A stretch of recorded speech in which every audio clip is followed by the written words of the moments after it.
Hey guys, welcome back. We are live again, and hopefully everything's working now. It seems to be working my end. Oh dear. I'm just a magnet for technological breakdowns here.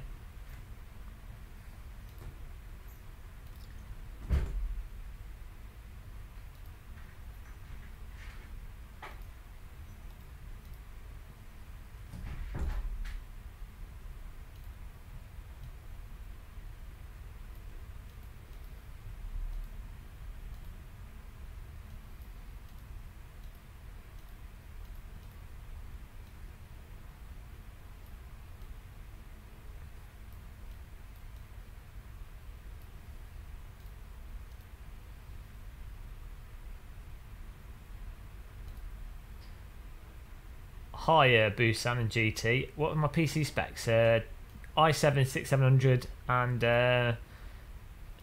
GTX 1070.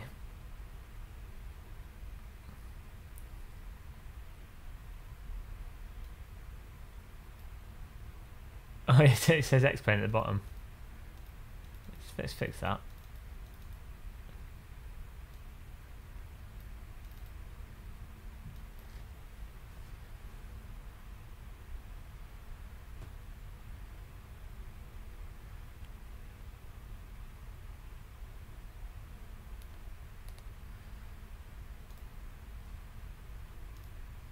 Hi Maxi Gaming.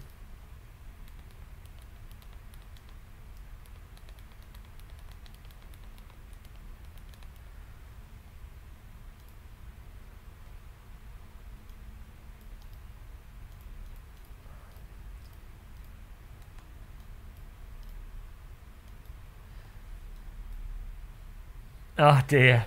Hi Yulia.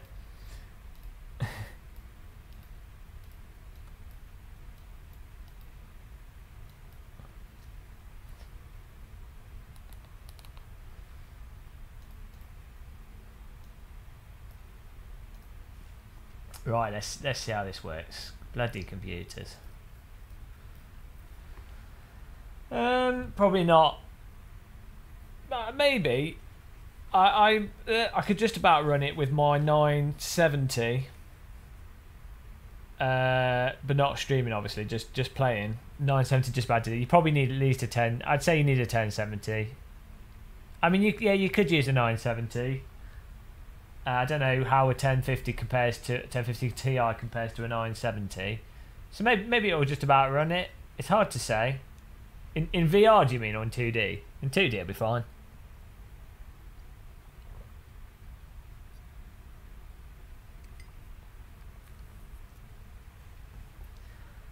Right, let's see how this works. Nicely, Assetto Corsa remembered all my settings. That was kind of them. I do appreciate Assetto Corsa doing that.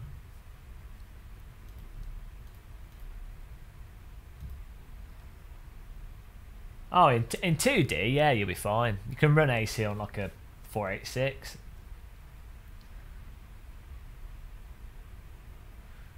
This is coffee I've got here. Coffee in a tankard. What do you call a tankard in Romanian?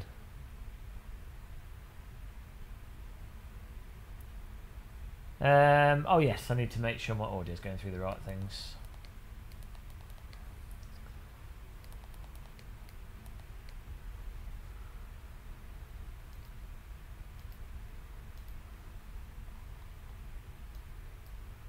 And indeed, I believe it is. So, yeah, AC. It came out. You have to remember, it came out in 2014, I think.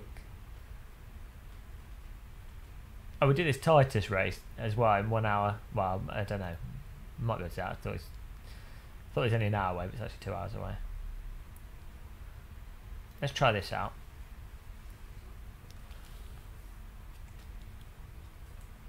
Yeah, so AC came out in 2014, so and it's a really well optimized engine, especially if you're going to run it in 2D, and you don't put the graphics on full. If you turn reflections to static and you put smoke down to low, you're pretty much good. Right, let's see if I can get this injected. Canistria, basically canister.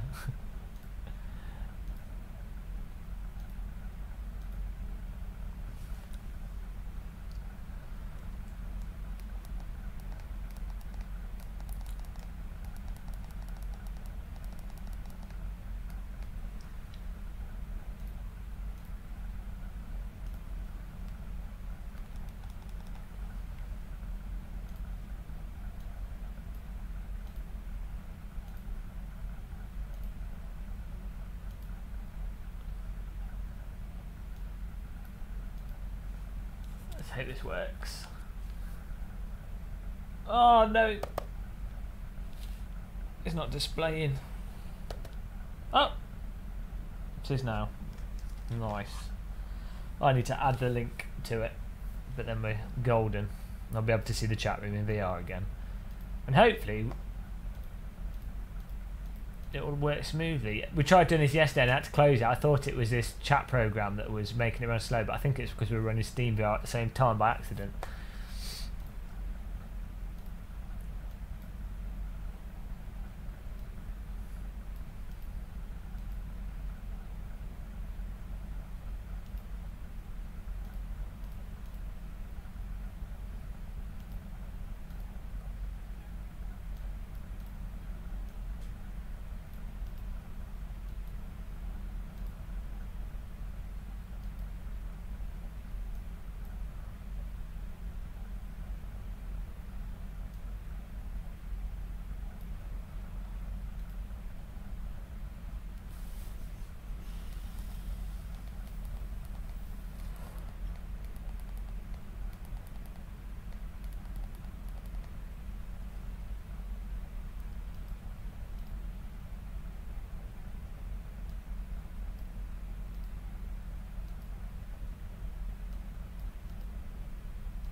Noob.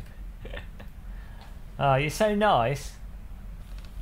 Can you believe it? The sun's come out. I started streaming, it's cloudy, and I thought, you know, I'll put my camera on, it doesn't really matter that I'm by the window because it's never sunny. And straight away,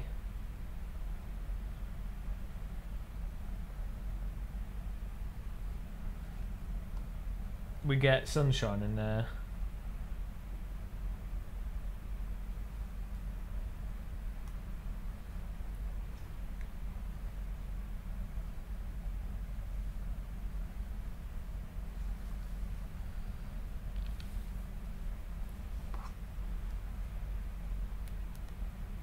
Oh no, the slowest Simrig. I wonder who is. I don't think I'm that. I don't think I'm literally the slowest. I'm getting there. I think. Well, the thing is, I think Jimmy Broadbent's quite fast actually. Matt Malone's really fast. Empty Box is pretty fast, I think. So, but you know, they must play iRacing, so I think I'm faster than Sean Cole.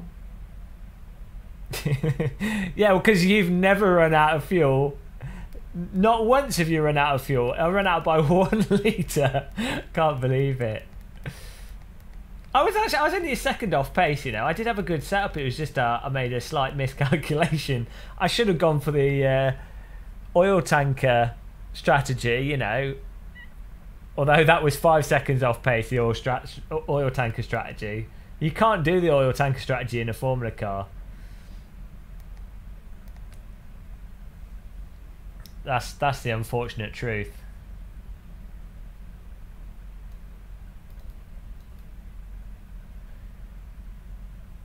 He dislikes everything I do. You know, he's just a troll. He can't help it though. He's autistic. High functioning autism. That's why he's so good at sim racing. All the champion sim racers do seem a bit autistic, you know. I mean, I guess you have to be really good at sim racing.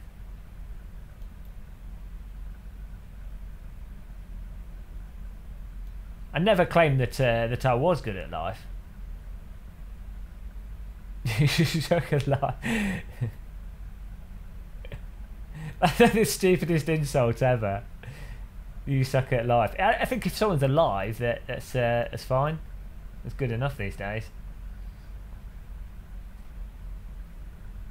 What? Right, I'm trying to get the chat room visible.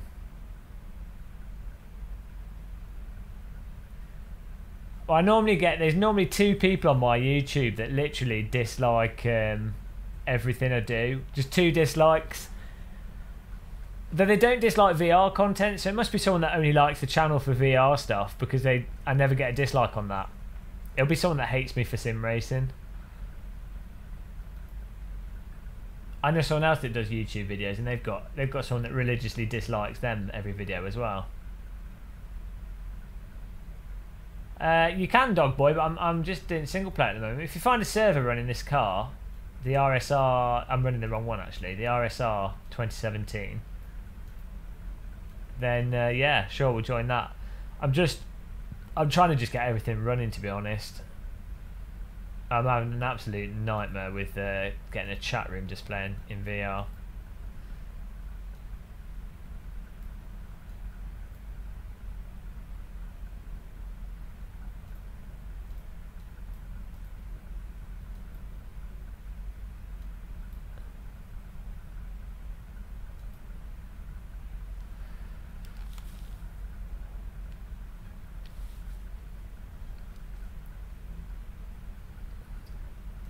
Right.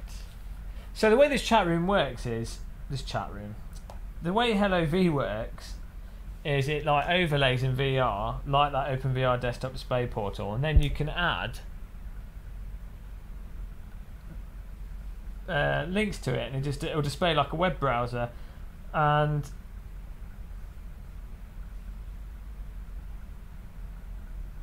I think I need to quit out and quit back in for this to work, but Restream chat outputs to a browser window, which I can then pick up as basically goes to a website, and then I can pick that up, and I should be able to see the chat room.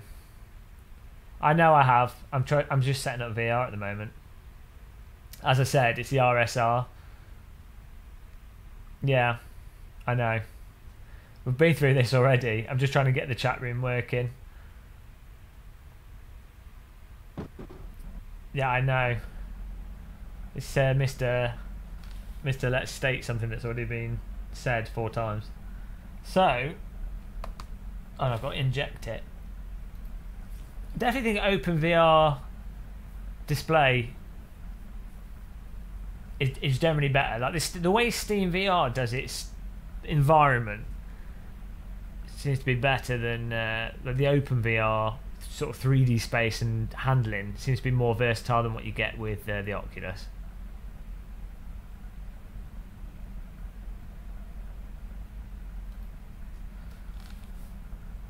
Okay, come on, this has got to work. Ah, there we go. There we go. Restream chat. There we go. Someone type a message. Hopefully it comes up, and hopefully this doesn't affect frame rate, because that's what I wanted to find out.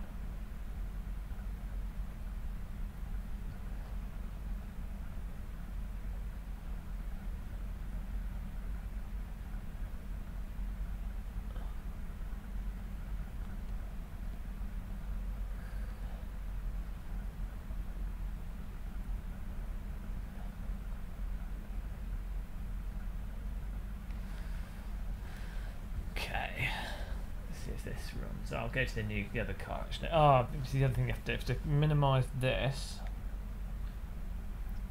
I don't think I remember actually.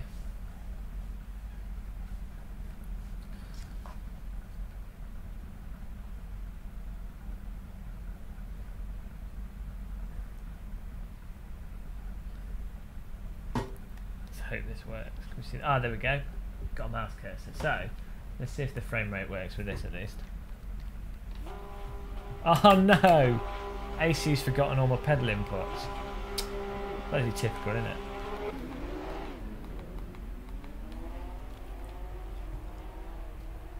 I wonder why it has... Ah!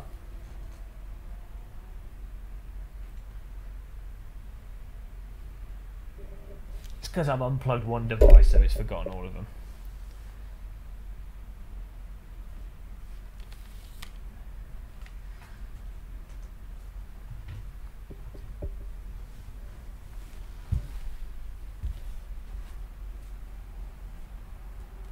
So that seems to be what causes the controller problems in AC. If you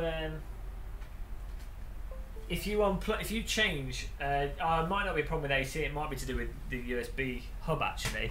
If you change a device, then the chip in my USB hub might be readdressing everything, and then AC is like, "Oh, it's changed. Everything's changed. Time to forget everything." It only does it with AC though. So I don't know what that's about.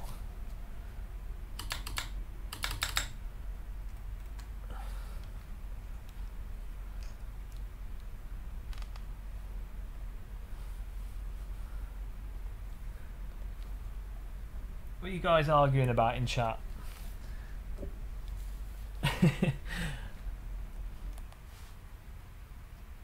Let's try. And let's rebind all our controls. Monday, Tuesday, rebind controls. Wednesday, Thursday, rebind controls. Rebind controls every day. But this, oh, there we go. It's popped back up now. So that is strange. That must have just been just because I unplugged something. It obviously thought something had changed, which it did technically. Well, so Porsche RSR is what we need, not the.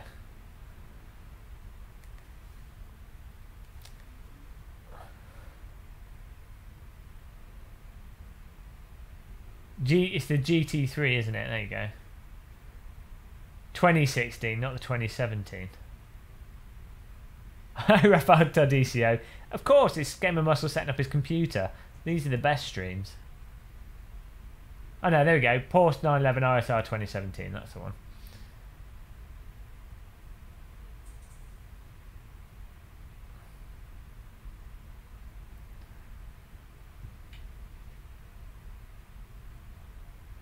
Oh, nice one, Golf Boy.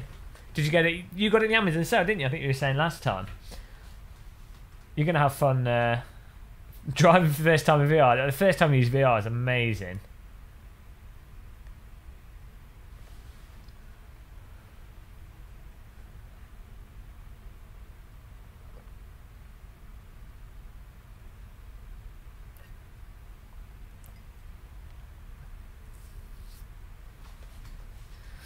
Yeah, did you get the touch controllers with that as well in that £400?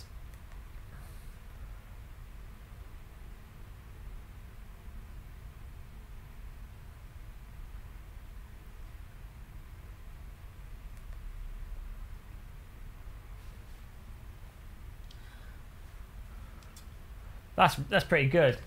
See, that's the price. That's what the Rift should have been sold at originally. Because that's perfect, you know. I think that gets you a really good value for money, especially when you add in the touch games that come with it. I would say you do need to get an extension cable though. I don't know if you bought one. You need to make sure you've got the USB 3 ports that work as well, so it might be worth getting the PCI Express card for that. Extension cable for one of the cameras, and it's probably worth getting another Oculus camera, but 2 cameras are fine. I just have the 2 cameras and then just play forward facing games, and then I use the Vive for Rube scale games. Right, come on Hello V, you can work, you can do it, and hopefully the frame rate's good. If it is, I'll be over the moon.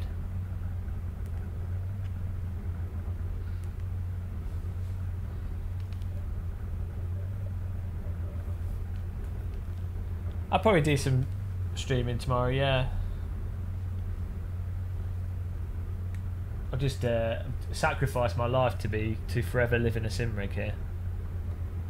Okay, someone type something in chat. Just one message.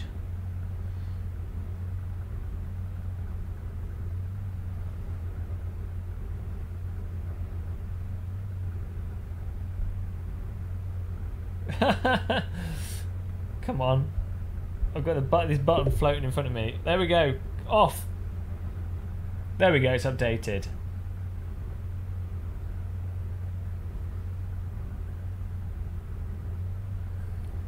Oh, I'm awesome.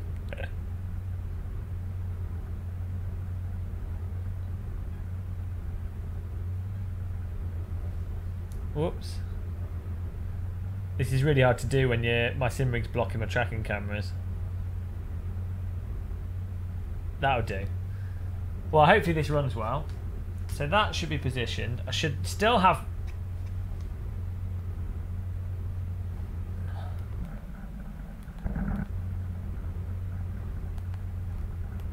Why don't I have any UI?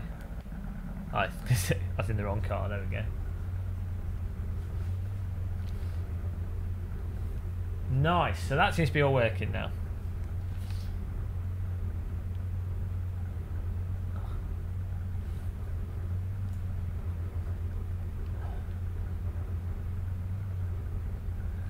Okay, let's drive. Have you got an additional delay set on the stream? No, not that I know of. Probably is delayed though.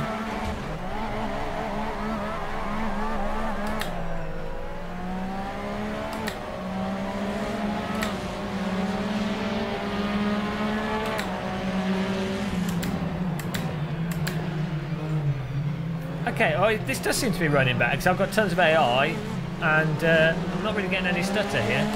And I'm streaming at 3,500, so yeah, using native Oculus drivers definitely runs better than trying to run the Oculus with Steam VR, that's for sure.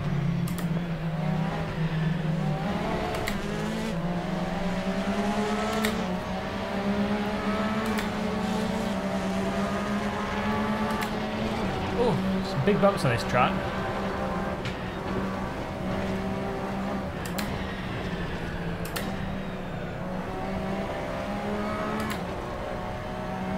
I use the Rift for sim racing because the asynchronous space warp is really handy. It tends to run a bit faster with the driving simulators. So in terms of getting a faster frame rate than the Vive. Also, the Rift's got a larger sweet spot, so when I've got the chat room, I can just glance down at it, whereas with the Vive I have to move my head. Also, I have a press account for the Rift, so all the Oculus games, when a good one comes out, I'm reviewing it, so I tend to have it plugged in. So that's another reason why I tend to use the Rift.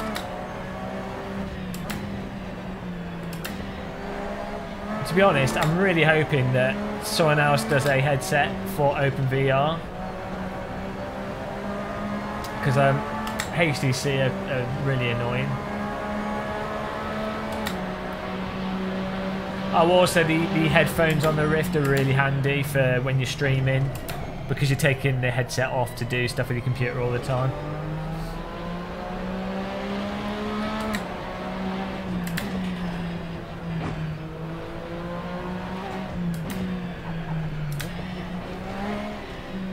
This track's so bumpy.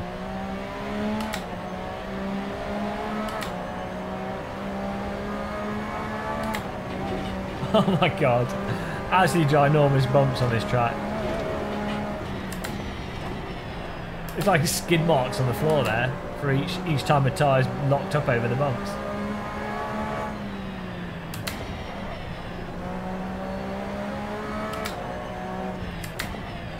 Oh, that last corner, you have to watch out for that. Oh! Oh, nice one. Okay, we'll join that. Normally, Sloppy sets up a server as well. I don't know if that's running, but I'll have a look. Have you got the right car and everything? Let's try and get the setup on here.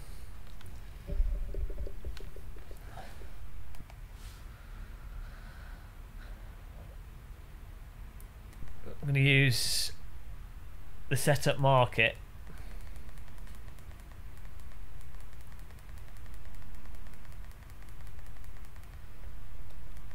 Who was it who got a Rift recently? Oh, Burned H has a server running. Nice, we'll join that then if it's set up well. It's up to you guys. Oh, I don't want that.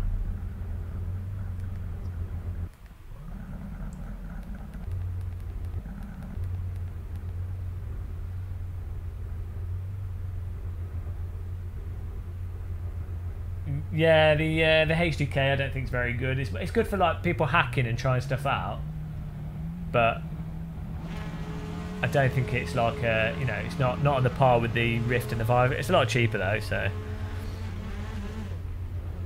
let's get set up.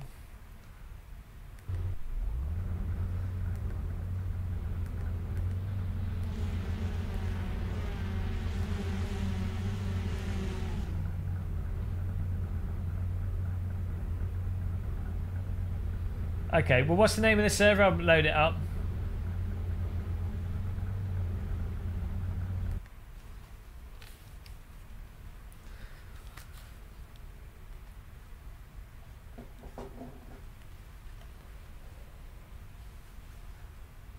I've unplugged this mouse.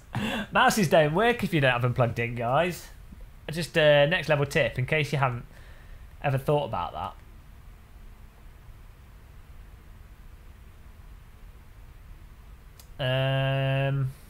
What's the server name? Just loading it up.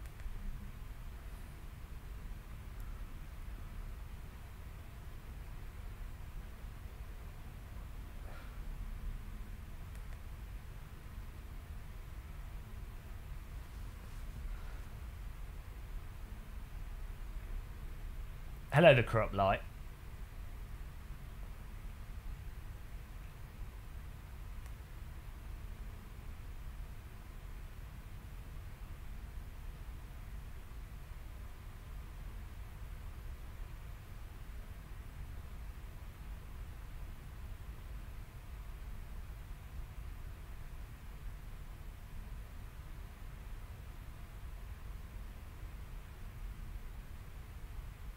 All right, Rafael Todicio, thanks for joining. Why can't I find this server? Oh, GM test, okay.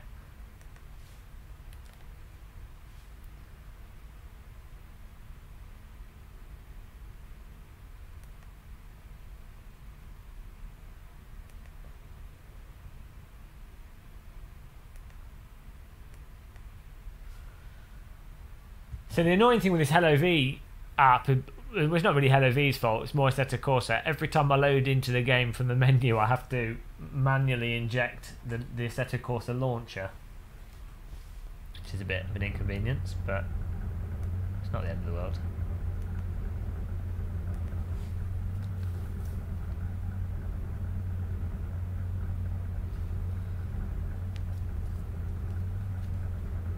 And you have to position the window every time, which is actually even more annoying, but what can you do?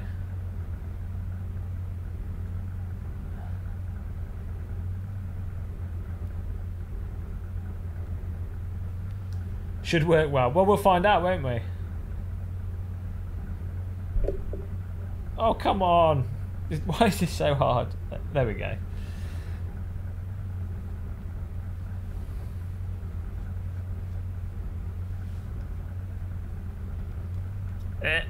Why can't I see my cursor on the screen?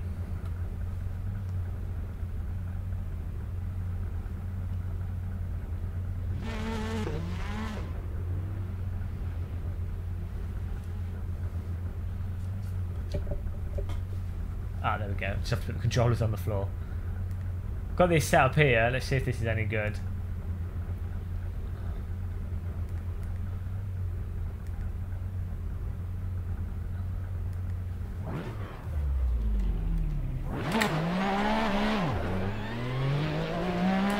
How are the volume levels, guys?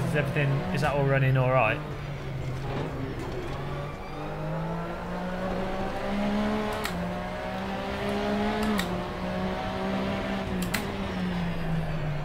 I'm going to turn the force back down as well, otherwise my arms are going to be killing.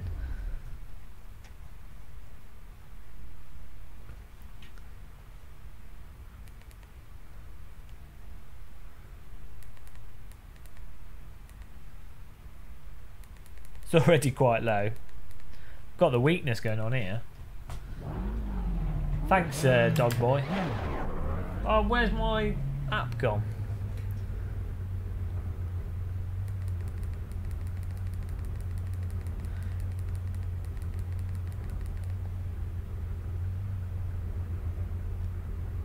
There he is.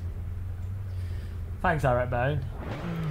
You say that though. Who was it that's deaf that was saying, yeah, your volumes are great, your volumes are great, and it sounded terrible. I played it back and I was like, oh my god. But I'll trust you, Eric Bone, this one time. There we go. Super weak mode. Nice. A little bit bumpy.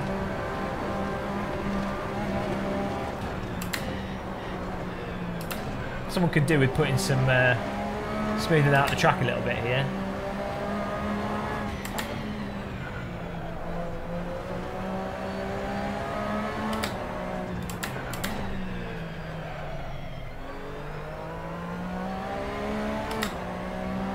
Such a nippy circuit, I would have thought as well, because it's basically in sand dunes, it would be quite low grip. I think you'd get dust and stuff on the road surface.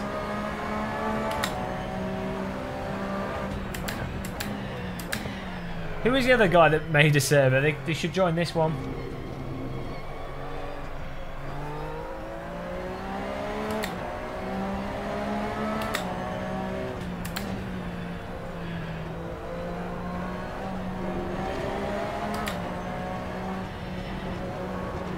Okay, I'll let you off, Aaron Bone. You were the supreme technical support. I'll let you off. Oh, practice is over. Oh, my wrist. Murder. Okay. Oh, there's a couple of people joined in. That's nice.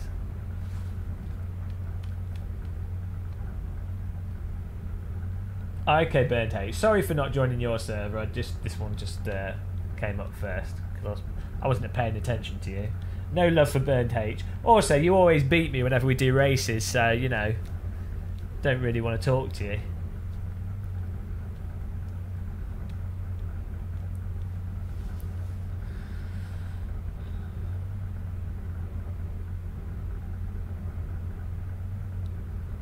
What are we waiting for? Just, oh, qualifying. Has it been repaved? Has it been repaved in real life but not in the game? It's a lot smoother on Race Room, you know.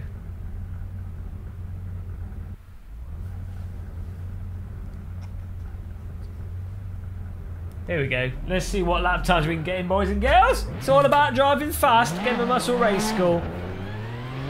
He's so slow and he cannot drive, but one day he might be fast. He needs to pray to Allah and he needs to learn how to drive. It's the sim racing Muslim.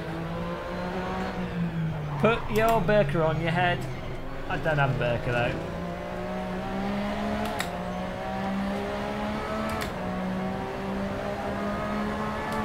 Here we go. Oh, Jesus Christ, the bumps on this track. I mean, we need to get an onboard for this car in real life and see how bad the track bumps are for Porsche drivers.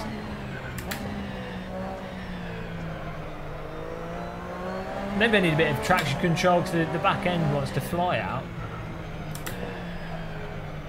Air Force muscle. What's this photo mode doing now? Turn that off. Oh, my Delta's this real time.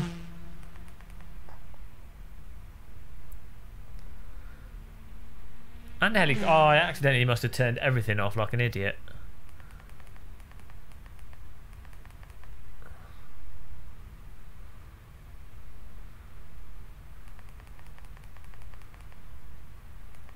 There we go. What's Digital Ocean? All right, you're hosting. You can't host game servers on Amazon Web Service, can you? At least I don't think you can. Sounds like a bad idea.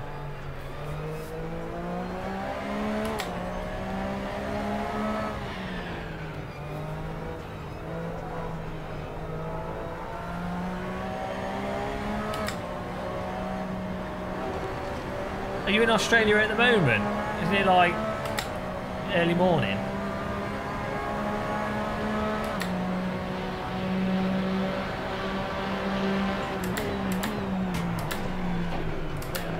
When in doubt, understeer off the track. Fantastic.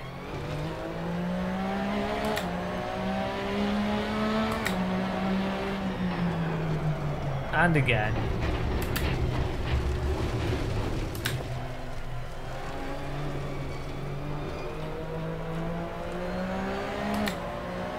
Oh, okay. So this is why at this time it's always Australians on iRacing. Good day, mate. Good driving, mate.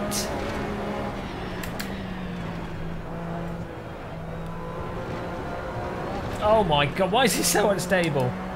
Traction control maximised.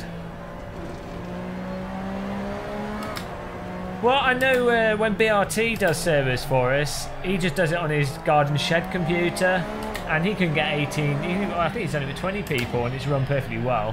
I think AC servers AC's quite light on the server side. It's a lot lighter than Battlefield or anything like that.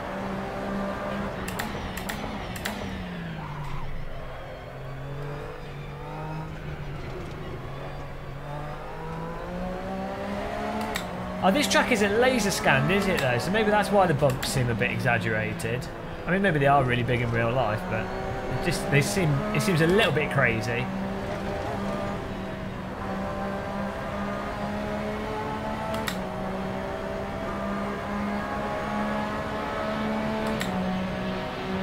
I wonder if Kunos coded their netcode as well from scratch. You know what he's like? Program everything from scratch. Graphics engine. Oh, no. I think they use some graphics libraries, but I think it is their graphics engine as well. Physics engine. They didn't program the sound engine.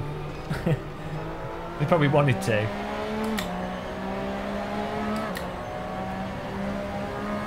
There's what floating milk? Ah!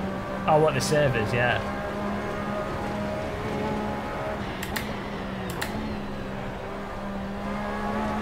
Bloody hell, this race is going to be crazy.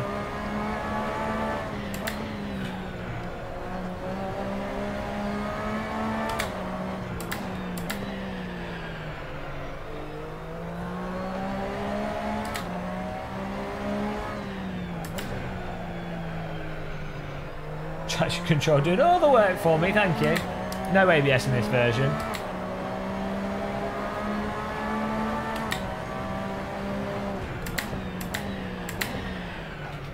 Yeah, I think so.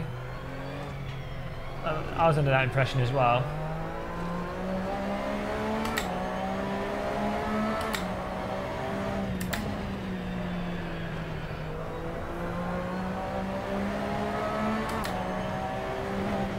Oh, so bumpy. We're doing for lap times here. Should come up. 139 is a PB. That's what we've got to beat.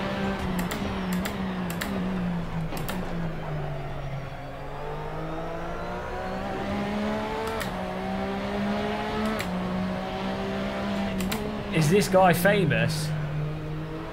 Who? Kunos. Kunos are famous. Stefano.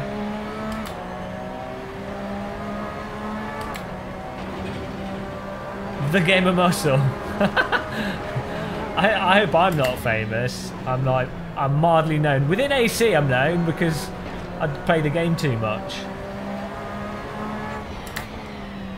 Generally hated in the sim racing circles. Ah, that's so wide. English people hate me. Americans seem to like the Game of Muscle. Oh dear. You have to watch out for going over the grip. I'm at his window.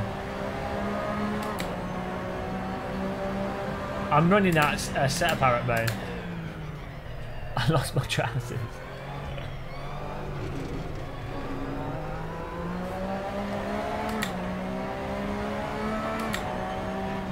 I'll have a look at the setup. If you see what lap times you get, and then we can compare them with this. I'm running the setup market setup. Trousers is the most British word. It probably turns out it's German or something. Das Trouser bitte! Das Trouser bitte! Ich hast ein Trouser und mein Winkelmesser ist verstorben. Du hast ein Trouser, ja? I'm Irish and I can tell. Well, there you go. That's still not like English, is it? Irish people are really friendly, especially after a couple of drinks. See, that's probably what it is.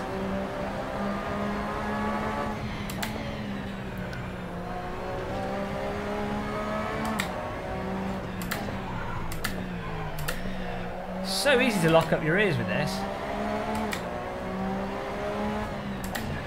You're ordering a pair of trousers.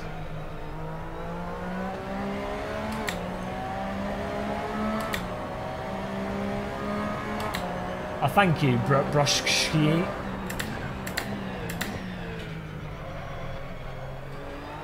I practically stopped posting on Reddit now. If I post if I post one of my videos at like British o'clock, any time that's like UK time, it just gets downvoted to oblivion. If I post it American times, it gets upvoted straight away. I've definitely upset some people, but oh well. What can you do?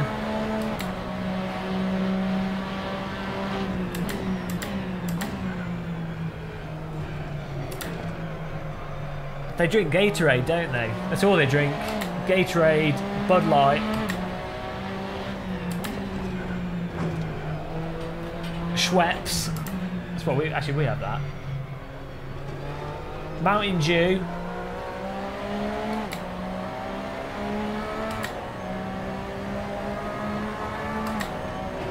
Wow, that bump's brutal.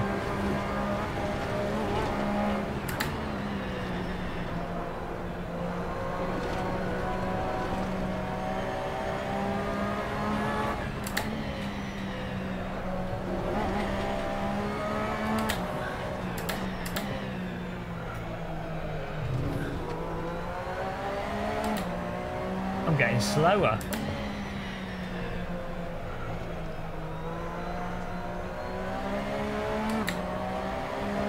Can you drink freedom?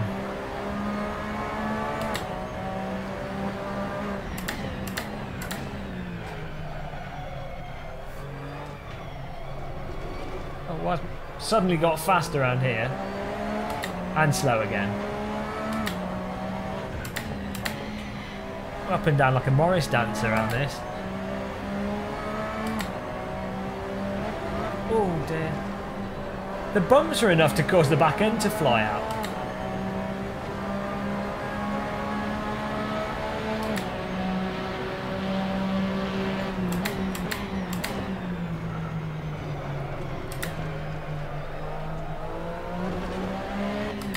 Ah, there goes my fuel. Brits dislike everything, even themselves. Oh no, it wasn't my fuel. We just it's going to a race. So what times were you guys getting in? Let's have a look. 1:38 for Burnt H. Well, Burnt H, we're gonna have to go for your setup. Are you prepared to share your setup information here? I got 1:39. I'm only a second off.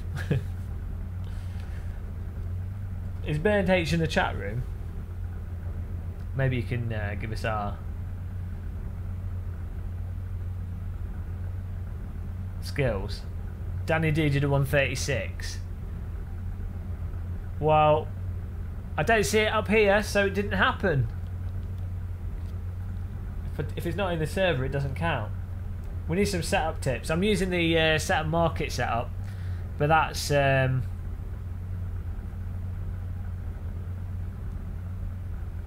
okay. Well, what's your race lap time then? That's what I'm really interested in. Can we run? Can we run super soft for the whole race? I think we can, can't we? And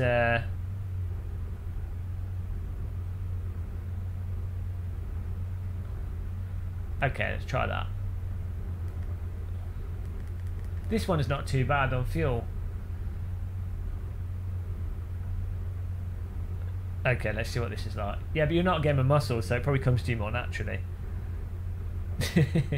You're forgetting. I may have expensive equipment, but I don't have the skills. Oh, I've just put super softs for this. Well, we're just practicing, doesn't matter. Well, let's see how long these last.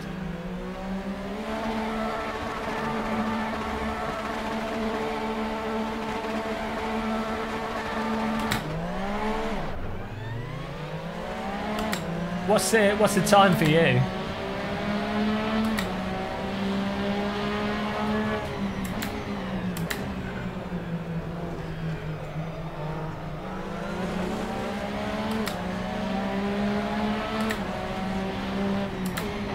Whoops. Nearly put my Porsche in the back of his car. Burned H. Bloody burned H. Always in front of us. I only ever get to see the back of his car. You should put a sticker on the back of his car that just says you're too slow. That would be something. That would be a good idea for iRacing, right? Instead of having stupid prices for the content and crap, have stickers you can put on the back of the car that cost like £1 to £20 to £50, £100, whatever, no one cares. But the stickers are like, you know, whatever you want on them, or collectible ones. I'm sure hardcore iRacers would dump tons of money on that. Hi, Mr. X.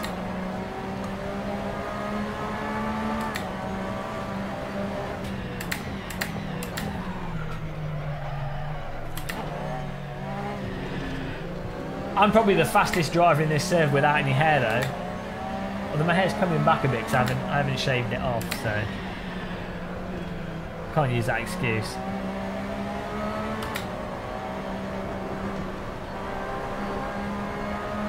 This feels fantastic. People would pay it, but they've put cosmetics into PlayerUnknown Battleground or clothing. Whoops. Takedown. Sorry. Oh, sorry. I may have missed the break point a touch there. Sorry, Burnt H. Sorry. Apologies. Whoops-a-doozy. Practice server. It's perfectly legal to smash people into the Western Aldo. It was an accident, Musonaldo. Sorry, Burnt H. This is the practice server of death. Very few drivers definitely just gets out of the way. Unless I get a muscle behind me, I better just drive off the circuit. If I'm going to die, it might as well be by my own hands. Oh dear. What a punt. I don't know the break point for T1.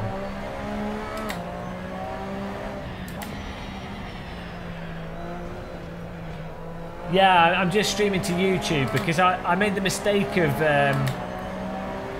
agreeing to Twitch's associate program. And you're not allowed to restream us using that. And then basically the thing is, all my my users, but all the people that watch the channel are on YouTube, so it doesn't really make any sense to stream on Twitch. So it makes more sense to just stream to YouTube, to be honest.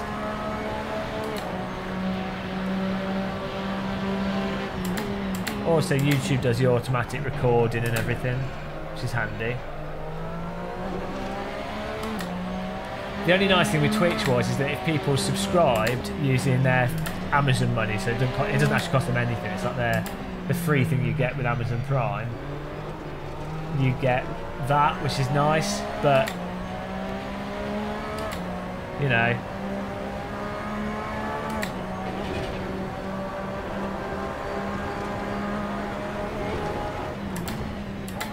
Other than that, there's no real advantage to streaming to Twitch.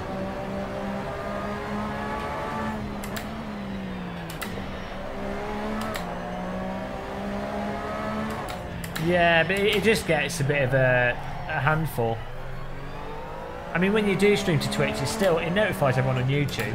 But also, I notice when I stream on YouTube, I instantaneously get like 3 times as many viewers than I do if I go on Twitch alone.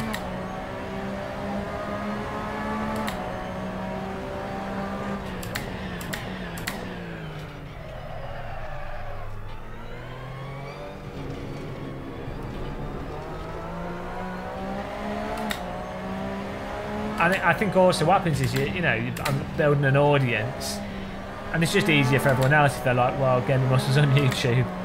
It's just simpler.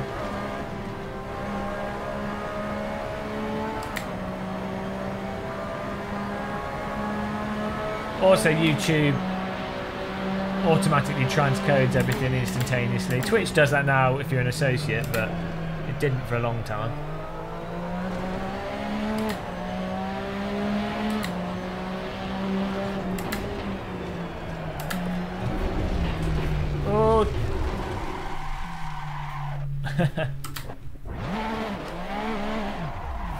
This car's surprisingly slippy, actually.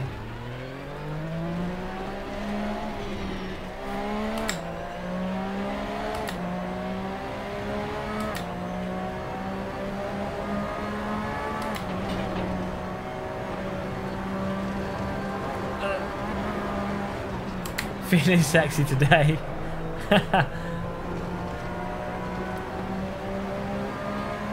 I'm always wearing shirts. I've just got a cupboard full of shirts, mostly black as well. A bit boring when it comes to clothing. Burned H has decided to copy me and drive off road. Let's drive behind Burn H. It'll show us where the breakpoints are.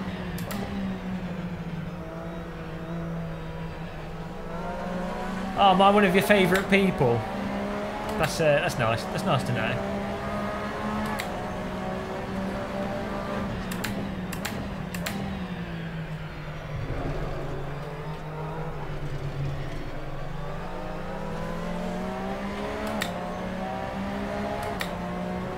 Sorry. Sorry. Mr. X is giving out the love.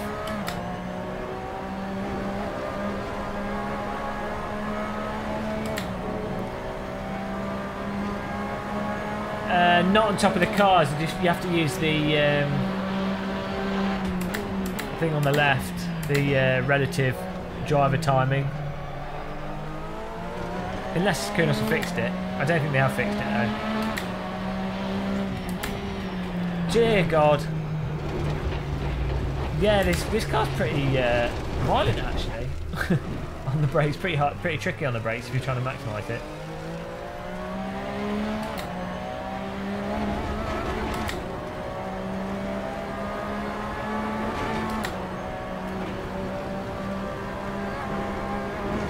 So bumpy. Oh, there we go again. Oh, it's because our tyres have overheated. Probably from the ridiculous slides we've been doing. But you look at the tyre temps. So, yeah, that's why. The front left and the rear left have gone. So, it's not the super soft. Look at that. It says a turn in. There you go. This is pretty. The text is pretty clear, but that's because I've got it as large windows on the screen in front of me. I can see the sidekick data quite clearly. The riff's alright with stuff that's right in your face. It's anything that's sort of 2 meters away loses quite a lot of detail.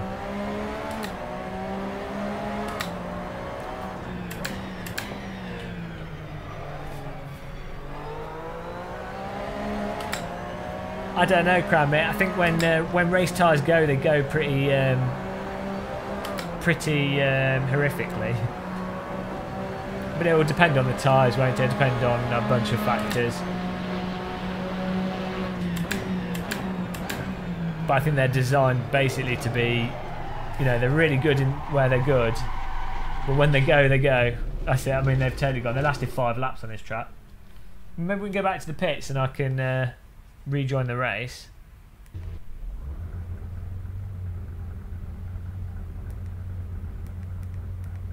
Because we need the slick softs for the race. Did it actually apply that setup?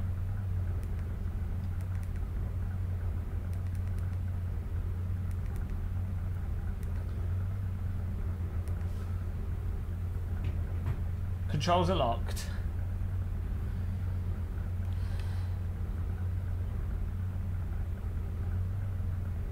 I haven't played Automobilista that much. Oh, how is the stream quality? Does it actually look alright? Let's move this window across. Oh. Let's move this window across and break everything.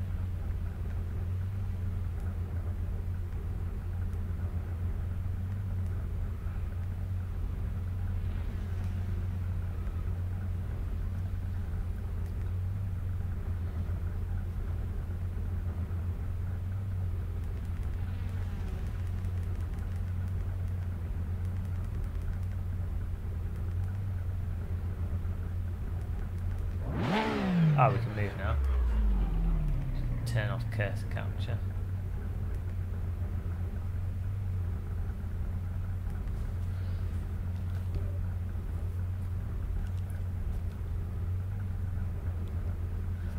Yeah, I'm uploading it 3,500 kilobits per second. This seems to be running smooth for me now, so definitely Oculus Drive is better than OpenVR.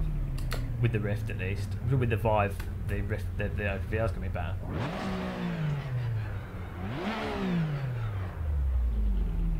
That's weird. Some people seem to get buffering, some don't, but it's not on my end. I've had there's no drop frames, and it's all going out good. Try Chrome. YouTube seems to always have problems with Firefox.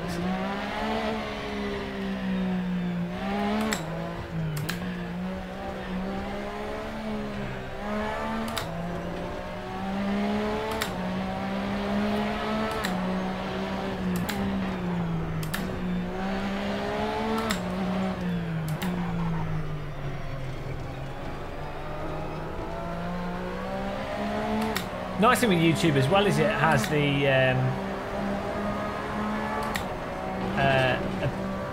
replay thing, the DVR feature by default.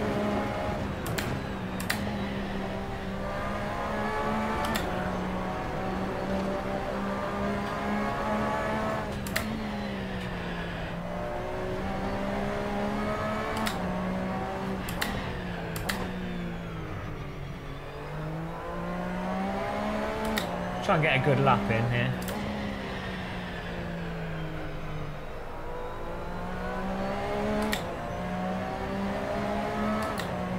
So, those of you that are having problems with it, are you using Chrome?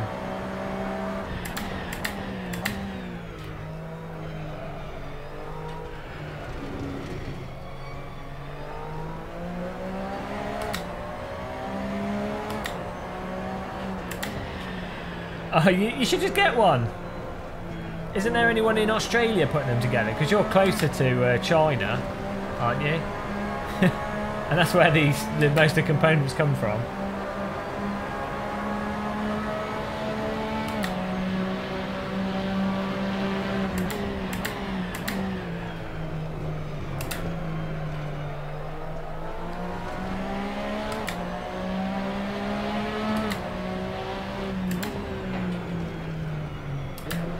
Alright, well, yeah, they'll be using like a proper... So, isn't Joe Rogan like one of the top 3 podcasts and streamers in the world now? I only ever watch him when it's like specific people he's interviewing. Although it used to be really bad. It literally just used to be like you just talk like a stoner and just come across as really stupid. Basically, it used to be like what you get your average conversation at university. But in the last like 2 years, he seems to have gotten a lot better. And it actually tends to question people really well, which is good. You tend to get a good, a different view of when he has a guest on. They normally, because of the way he interviews them, you tend to get a different perspective on them than you would from other podcasts or other things that those guests are on. Still exhausted from my earlier GT500.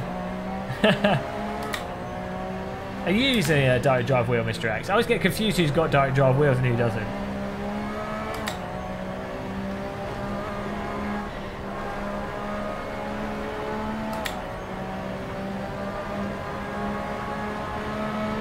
Need good pedals.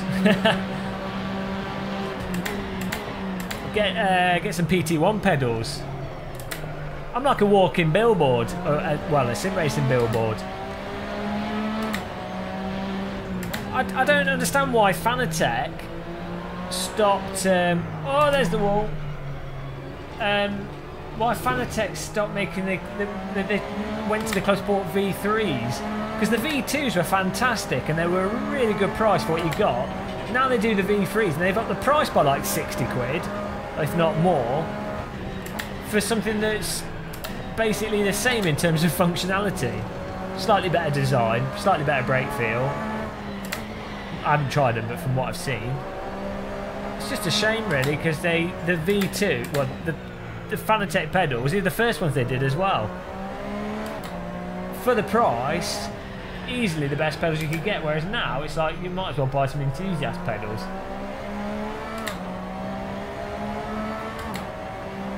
I quite like the T500 pedals.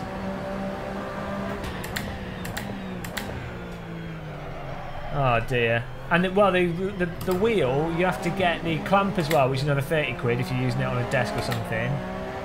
And what's the cheapest rim? Is the Formula rim? Isn't that £150, I think?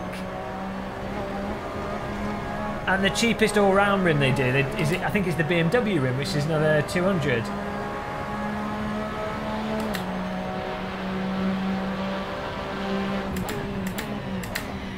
Who was it in chat said we should be getting 136s? That's not happening. I'm slowly getting faster though. I've lost everyone else on the server. I think the server might have collapsed. Burned H has had me drive into him, hospitalised him.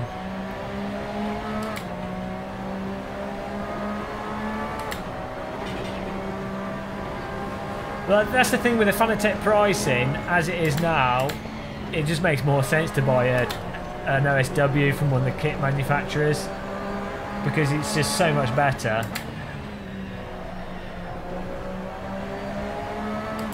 Ultimately, a direct drive wheel is always going to beat belt-driven wheels.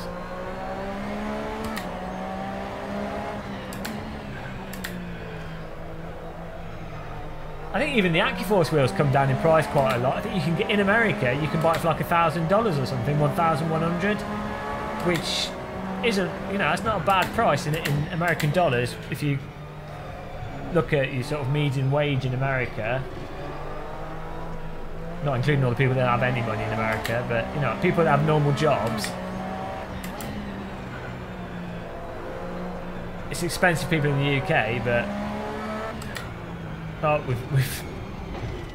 that's it. So let's have a look at the lap time, see if we're improving.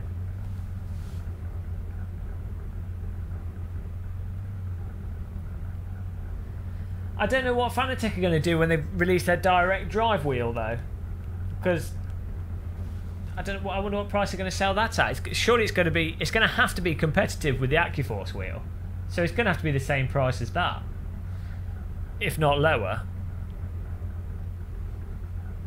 I mean, I don't know. I guess their rims are arguably nicer than the AccuForce rim, but the AccuForce rim does have pretty nice, hefty buttons on it and shifter paddles. What were you guys getting? Let's have a look. Little bastards. Oh no, 38. Oh, hang on, we've done this again. What is this thing about? If you accidentally click on a car, you have to teleport back to your vehicle pressing the F keys. F4, then F1. Oh, it's... Okay, we're going back to practice, so I can't see the times. Fantastic. I don't think we were that far off, though. Let's keep going. Let's keep lapping. I need to get a good lap time in. The buttons didn't seem that bad on the AccuForce wheel.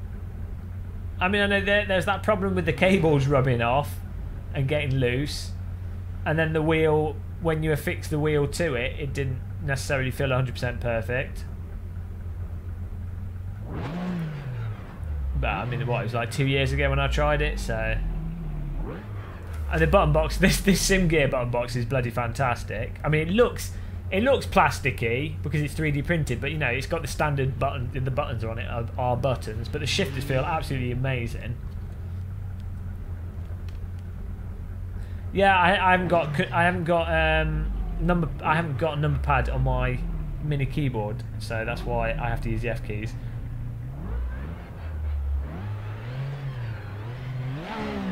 Norway's the perfect country to live in for sim racing. It's cold all year round. You don't need any cooling for your computer, you just build your computer on the outside of your house. Norway's bloody expensive though. I went to Norway, what, 8 years ago? 9 years ago, I can't remember, but it was £2.50 for a Mars bar out of a vending machine. Half a pint of beer, which in the UK would cost £3, and it's normally expensive in the south of England, was like £6.50.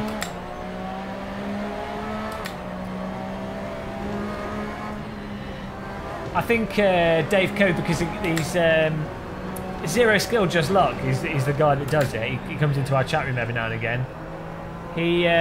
He's doing his master's or doctorate dissertation. So he hasn't had enough time to be printing away. But I think he's got some more stuff planned. He's constantly evolving the design, doing new things to it.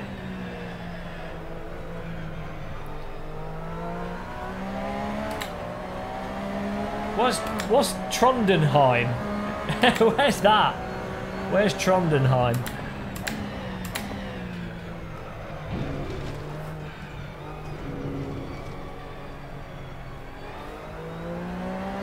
Oh, that's Norway.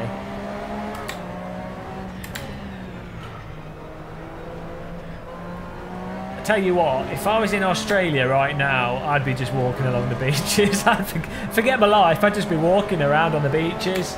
Forget everything else. I'd be surfing. Oh, I mean, getting eaten by sharks. Bitten by, well, stung by bloody sea snails at an instant death. I've only been to Oslo in Norway, and it was in the winter, so it was all just snow everywhere, of course. Really nice. But the thing is, it's a bit of a cheat when you visit countries and countries that have snow, because they all look really nice when they might not do. But I'm pretty sure Norway looks nice all the time. But even Middlesbrough in the UK looks vaguely acceptable in the snow. Snow just makes everywhere look nice.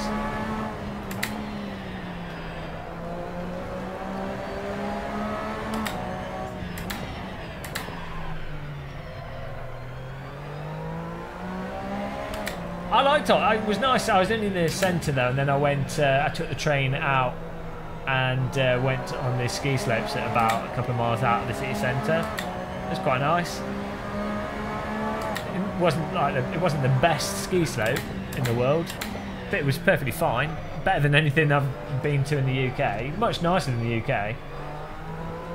Everyone's super friendly. Just really expensive. It's really clean actually in Oslo. That's something I noticed. Just no rubbish or anything anywhere. No homeless people, because they all just die of frostbite instantaneously.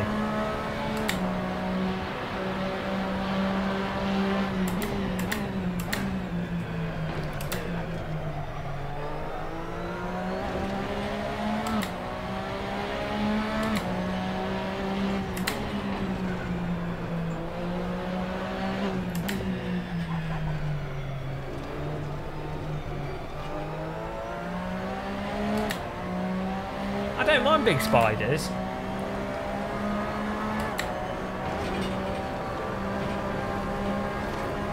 I just remembered. Oh no, last night. Oh, it's just hilarious. I woke up in the middle of the night and I was hallucinating. This is something that happens a lot when you have insomnia and you don't ever sleep. There was a bloody llama sticking its head through the wall. Scared the crap out of me. Come to think of it, it doesn't make much sense why there'd be a llama halfway sticking its head through the wall as if it was clipping through a wall in a computer game, but there you go. But yeah, never mind spiders. Llamas sticking their head through walls, yeah, that's pretty terrifying. But spiders, even real spiders, nothing, you know, they're alright.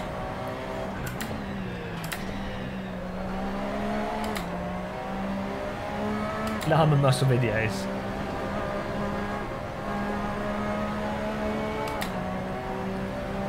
Okay, we're starting to get the nature of the car around this track a bit. Still driving slow, but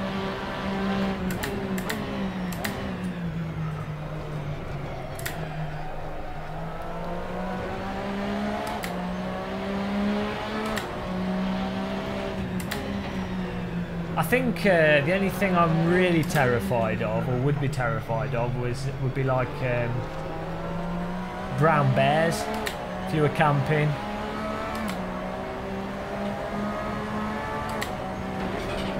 Because they will totally do you in, and they'll chase you. Oh, also elephants. If I was out in the wild and there was an elephant, stuff that you have to worry about on a daily basis living in the UK. One minute you're shopping in Tesco's, turn the corner and there's a bloody elephant stampede.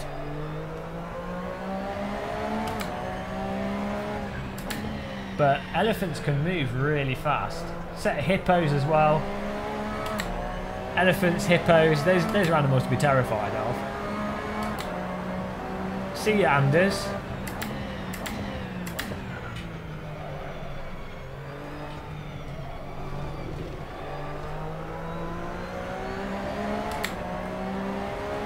Wolves aren't too bad. I mean, it would depend on the type of wolf. I think most wolves will run away if you shout at them.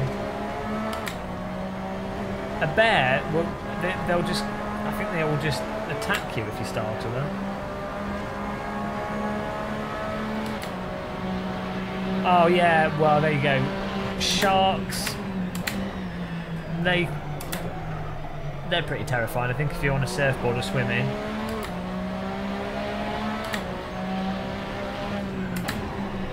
Oh, this is the corner that I keep messing up. You have to get the speed off ages before you go into it.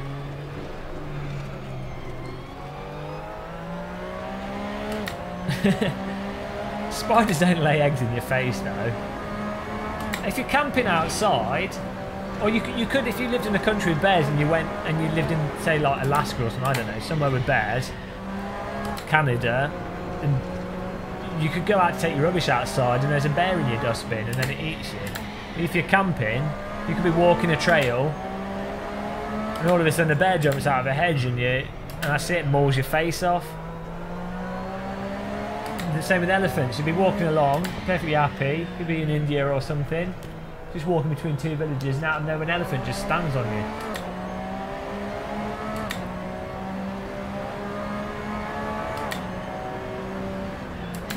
Yeah, well, I think I heard with bears as well, the only real danger is female bears with cubs, and any other bear will just stay away from you. And if you run away from them, you're screwed. You have to lift your arms in the air and shout and bang your arms together and things. But to be honest, it's not something you particularly have to worry about in the UK. If it's attacking you, then yeah, apparently playing dead helps. There was that guy that got repeatedly mauled and like totally messed up. He was in the countryside and he just played dead. It like ripped his face up and everything, and then he left him alone and he walked to the nearest town with like his flesh dripping off his face. But yeah,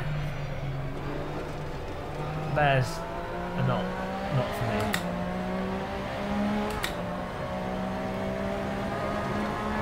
Anytime I'm swimming in the sea, jellyfish worry me actually. I've never seen a shark in real life to really worry about them. I've been chased by a squid once in Turkey. But you know, a squid's a squid, you can eat them, so you don't really get too big. Imagine, well, a giant squid, Colossus squid, that would probably scare you. Box jellyfish in Australia. Stonefish are alright, you can avoid them. I think the dangerous stonefish are ones that are on rock pools that are out of the water. So the risk is obviously standing on them, and then that not only pulls the spike out, but it also causes the poison to be injected into you. But if you're in the water, I'm pretty sure it wouldn't have been a stonefish, I don't think, in the Mediterranean, but I've seen I think it's lionfish. They've got similar spines. I don't think they do as much damage if you were to get spiked by one.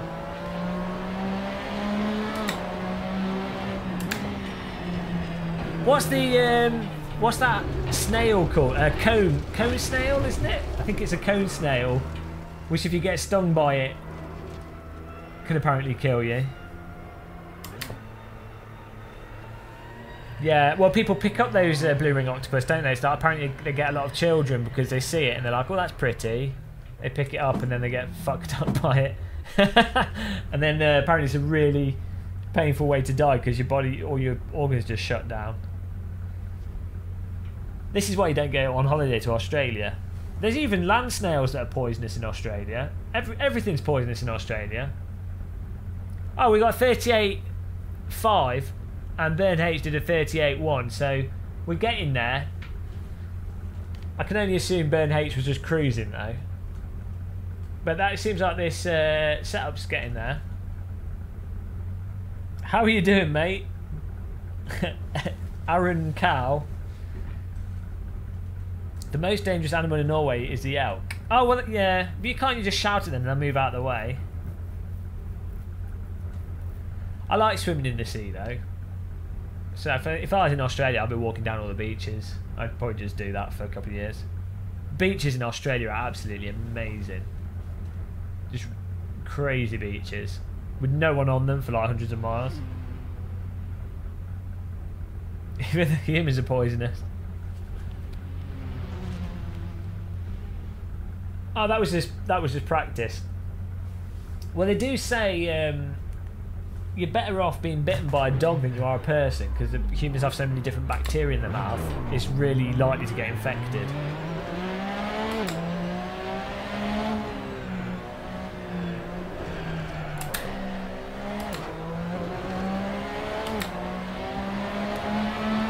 Nicely, where I am though, in the south of England, there's virtually nothing that could kill you. I mean, if you ate a snail and didn't cook it, you could get encephalitis. We've got moon jellyfish, but you know I've been stung by them, and it's like stinging nettles, so it's not really they're not really a problem. I guess you could dive into a whole plume of them, and that probably wouldn't be good. But other than that, there's snakes here, I guess, in the if you were really unlucky. But I've never seen one here. That's about it in England. I think there's a type of house spider that can bite you, but they're really rare. There is one spider, Porky, but I've been bitten by a spider in the UK. It was one of those big orange ones, but it didn't really hurt. It was like a bee sting, and they didn't. You know, they don't have enough poison or anything to do anything. But I think there's only 2 or 3 types of spider in the UK that can actually bite you. Like you say, that most of them, the fangs can't even get through your skin. Yeah, there's pythons in Cornwall and Devon, I think there's pythons. don't think you get him in Kent. Maybe.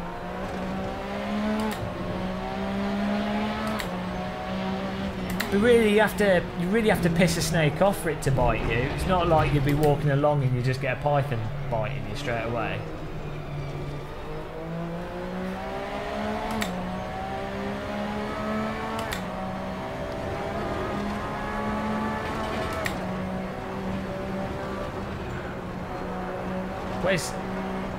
Whereabouts is Stanford? Don't know where it is on that.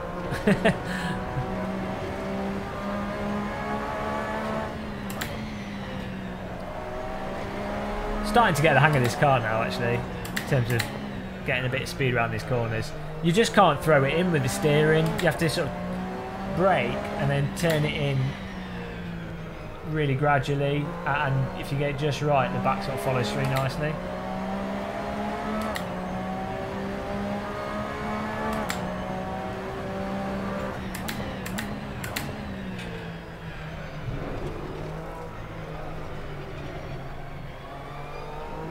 What's in the fog? Oh, the fog. That's not English.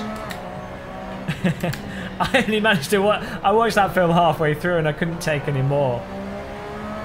Probably should have watched the whole thing. I was watching it with my girlfriend and we were like, oh, this is boring.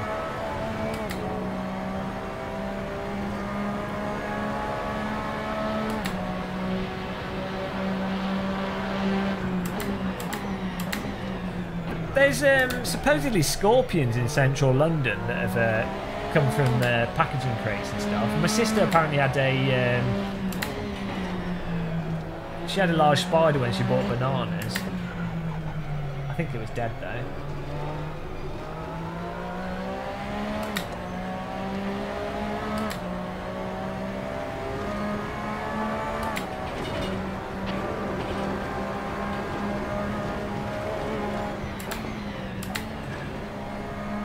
I'm not sure with this corner if we're supposed to brake early and then get on the power or try and actually carry the speed through the corner.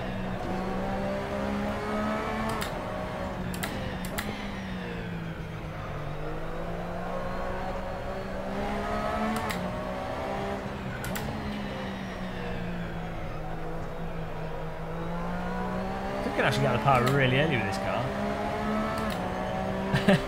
All the insects die in the winter. Didn't you see that picture of that worm, that Antarctic worm? It looks like something from the X-Files.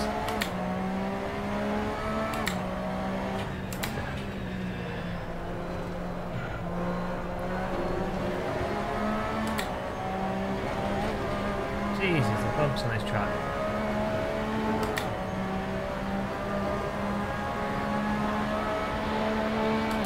.38.40. Someone say you can get 136s on this track. I don't believe it.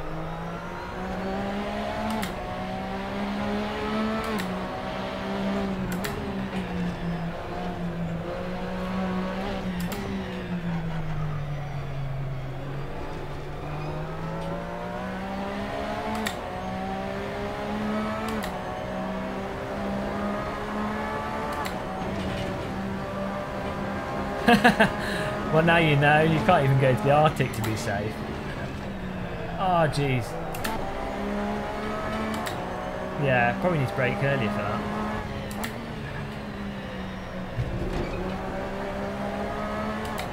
We're half a second up though.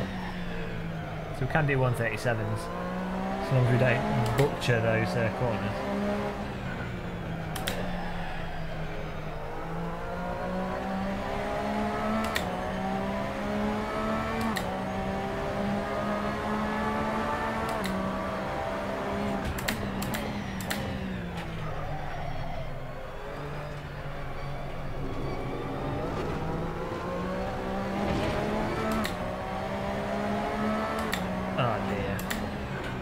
So slow.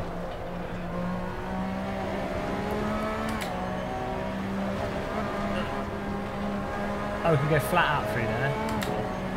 Well, we're smashing a PBs here. 138.24. Well, we can get into 137s. I'm just going to pop to the bathroom though.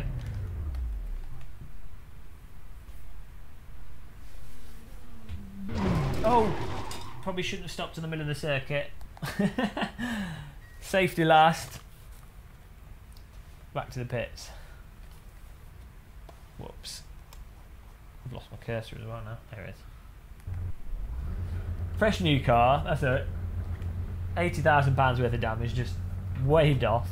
Right, he's gonna pop to the bathroom. Back in a second. Might as well get a cup of coffee whilst we're away.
I like how the chat room's just evolved into what animals are going to kill us.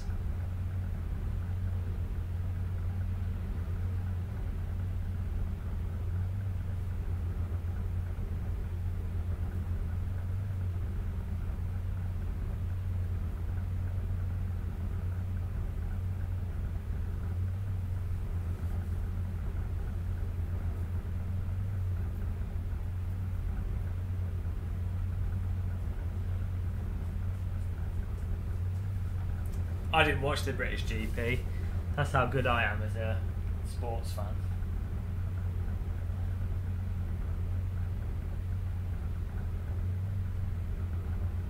Oh, we got a faster qualifying lap than Bern Hayes. Something's happened there. Race about to start. I've got to pull my coffee out. Hopefully I don't miss it.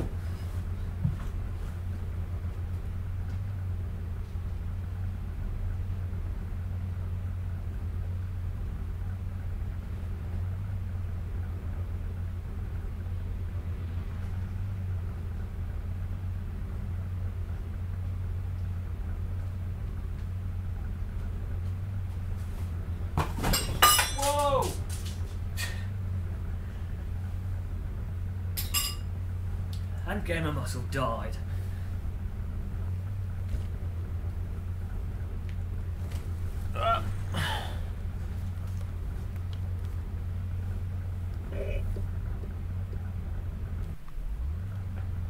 Wait time.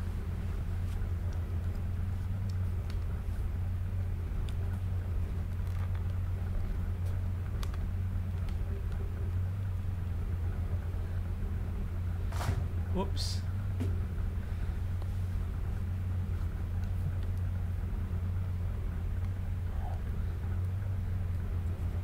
Watch down, no clickbait.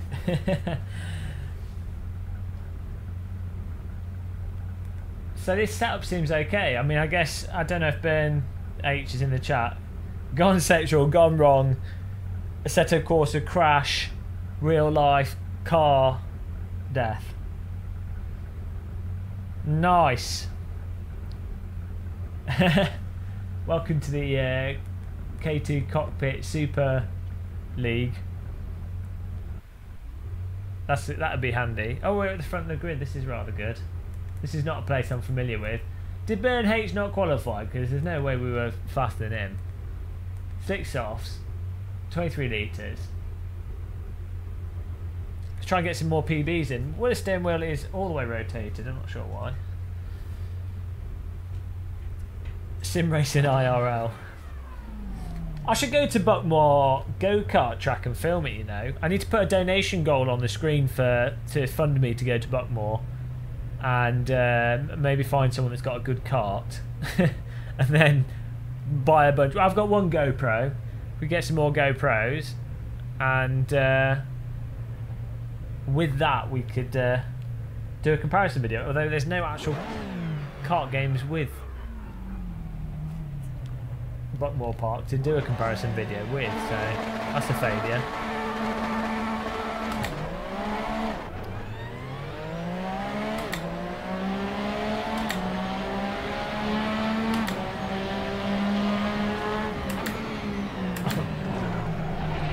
Thank you. I may have broke a bit early because I couldn't find my brake pedal.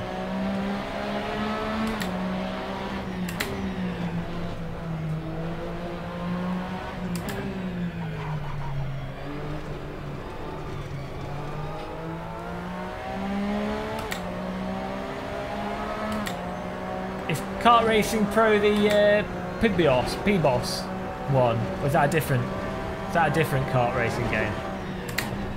Piz-Boss. I can't remember what he's called. The one that just came out on Steam.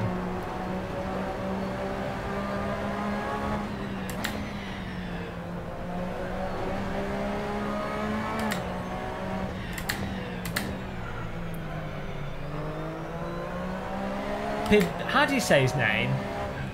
Type it in phonetically. Is it Piboso? Piboso. Piss Boss. I should do his logo sound for him. Piss Boss. The ultimate karting simulator. No, we don't.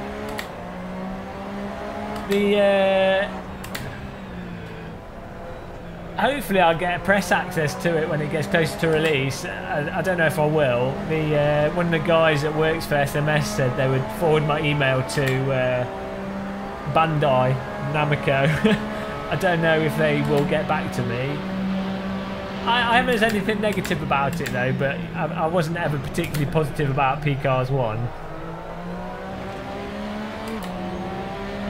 But I've heard mixed things from people in the, you know, with the early access to it, the beta access. Some of the people are like, oh, it's not that amazing, but it's force feedback's really improved and it's playable. It's like fun. Some of them have said, oh, it's totally amazing, and some of them have said, oh, it's the same as P-Cars, not that much difference from P-Cars 1. So no one seems to be able to make their mind up, and it's really hard to tell from the videos. Some of the videos out there make it look exactly like P-Cars 1s, and other ones look really promising, so I don't know. We'll have to wait and find out. Yeah, I want it to be good because it's got good cars and good tracks, and apparently the way that online ranking thing works is that I think they'll have an ability for you to just search for a game and it puts you with people of a similar rank, which if it has that, that'd be amazing. Like Rocket League but with a realistic driving game, that'd be really nice. Is everyone else driving slow in this server just to humour me? That's all I can think. Baked in drift mechanic.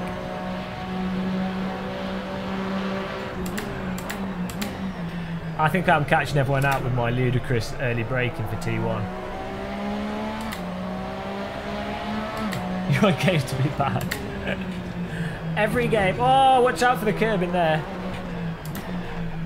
Oh, what was that? Speed is behind us. Massive frame drop there. I think Burn H is eating dinner whilst driving. Oh dear.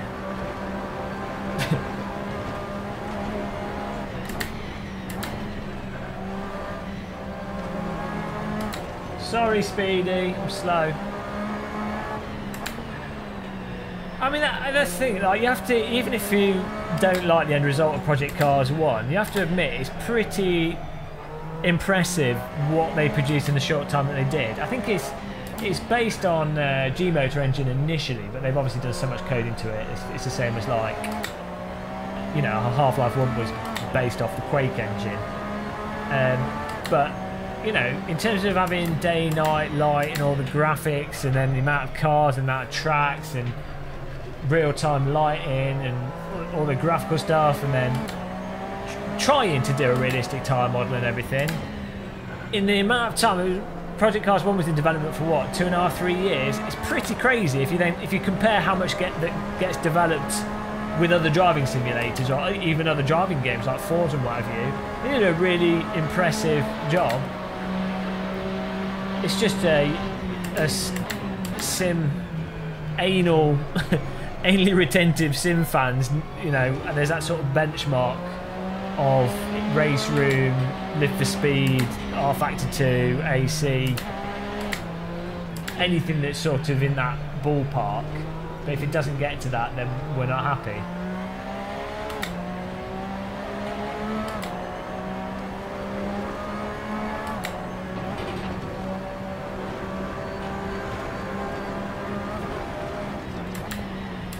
Yeah, I mean, well, for the end, for us sim people that, you know, us sim losers, the eye candy's not important, particularly. I mean, past the basic level. But in terms of actually having a game sell on console, it was the fact that it looks so good that makes magazines and gaming press and stuff that console gamers, you know, normally are playing with a gamepad sat on the sofa, so the visual experience is really important. It's not a bad thing. There's nothing wrong with that. But you know, that's why if you're selling on console, if you want to get a lot of sales, the graphics do have to be top notch. So it is important for sales. Yeah, I backed Project Cars 1. I only did the basic thing, so I think I get like €6 every month or so, every couple of months, which is, you know, I can't complain. Oh yeah, so who was talking about frame rates in VR? If you do get frame drops in VR, yeah, it makes you want to kill yourself. That is the unfortunate thing with VR. You do have to hit... because of asynchronous space warp, you can occasionally go below 90. And it's not the end of the world, but you do notice it. As soon as you drop below 90 FPS, even with the really good drivers they've got, it is annoying. Can give you a bit of a headache.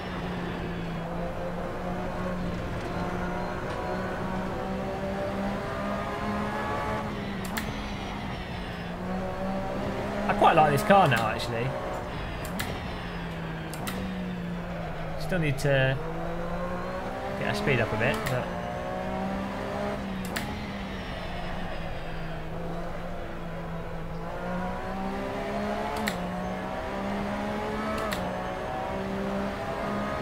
yeah, I always drive with the post-processing off. The post-processing really, I mean, it costs you about 20 frames, well, between 10 and 25 frames, I think. Which is unfortunate, because the post-processing is how Kunos do the lighting effects for the brake light and the LEDs on the dash and flame effects and stuff. So it does impact visibility of things, not having post-processing on. The game does look a lot better with post-processing, but I think unless I had a 1080, it's not worth it. I'll put the reflections to static because you don't notice that anyway.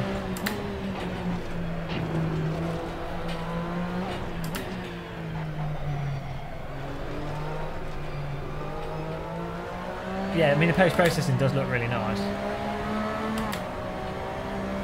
Shadows look a lot nicer in VR on high, otherwise you get lots of shimmering, but medium's alright. And that gives you quite a good performance boost. Jesus. Shortcut. look using our little rear view TV screen. Oh, we've cooked the rear left. Is that because it's gone off? And that's only lasted 6 laps, so I can't even run these tyres, I don't think. Unless it's just because I locked up there.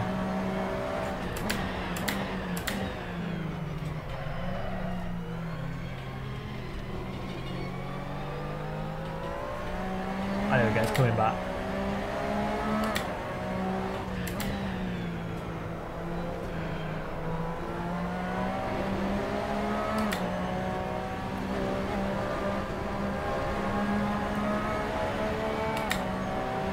On full races I've been having problems with your settings, which for what, 3D, VR?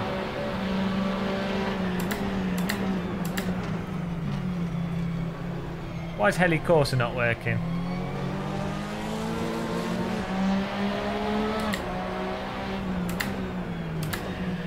Our tyres come back now. We are okay. These Porsche tyres don't seem to want, if they go above 90 they start going off completely.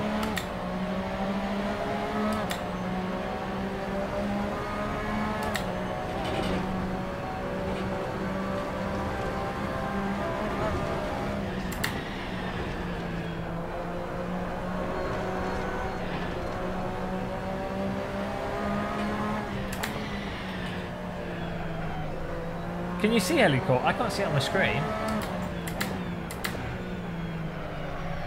Oh, it's because it's behind my chat room. It's behind the... I haven't got any opacity on the chat room that I've got, and you guys can't see the chat room. It's basically covering my whole steering wheel. That's why I can't see it. I forgot. Normally when I'm using OpenVR, it's got opacity, so I can see Helicorsa through it. I'll just have to move it for the race. But it's nice to find that out.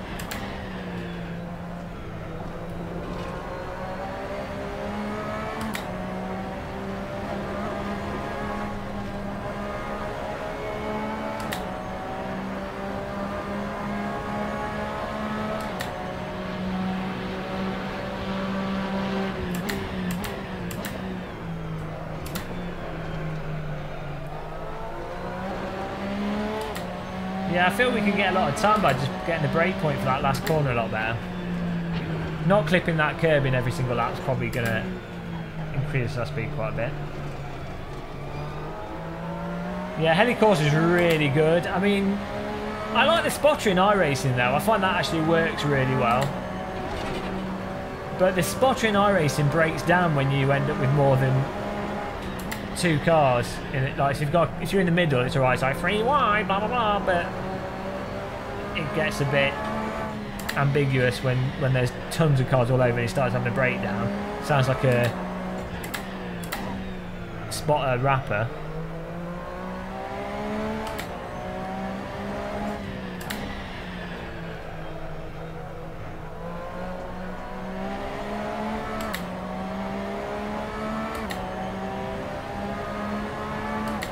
But yeah, I like the iRacing spotter for the most part. I think it's a really good solution. It's quite an immersive solution. Helicorsa does feel a bit artificial, but it's good. It's the most accurate in terms of giving you the information that you need.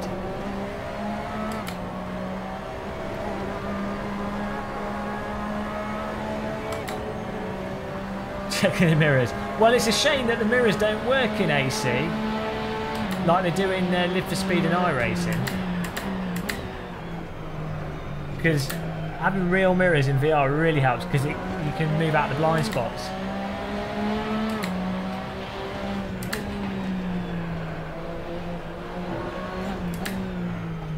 I didn't hit the curb then and we're going slower. What can you do?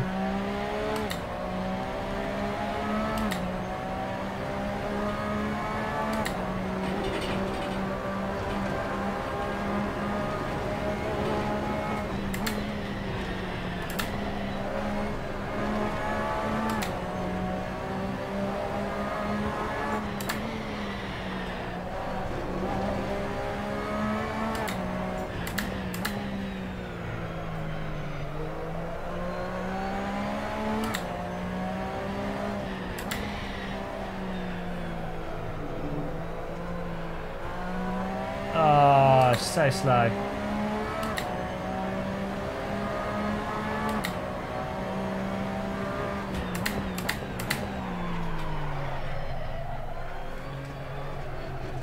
Well, I'm losing a second from some of these corners, like overall at least.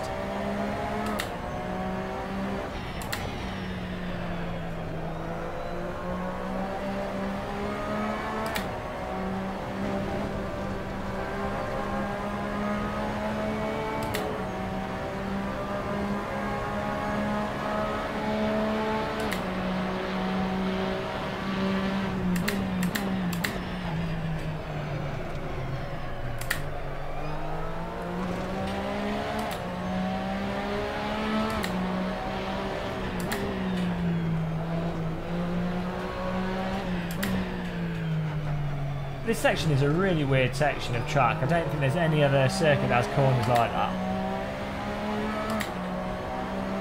It's almost like what you'd find on a city track.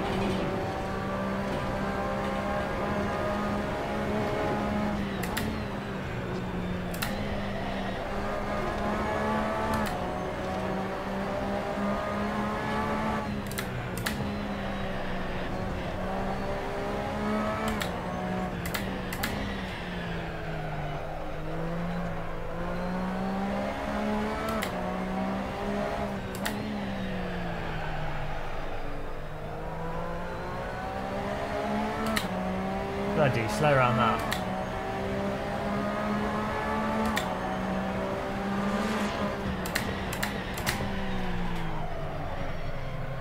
I think I need to brake earlier for this section as well. To get a brake marker in mind.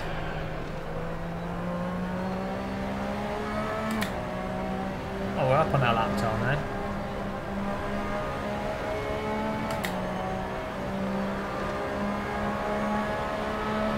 Oh, that's cool. Oh, we just finished. We've got a new best on the last lap as well. Oh, we beat Burned H.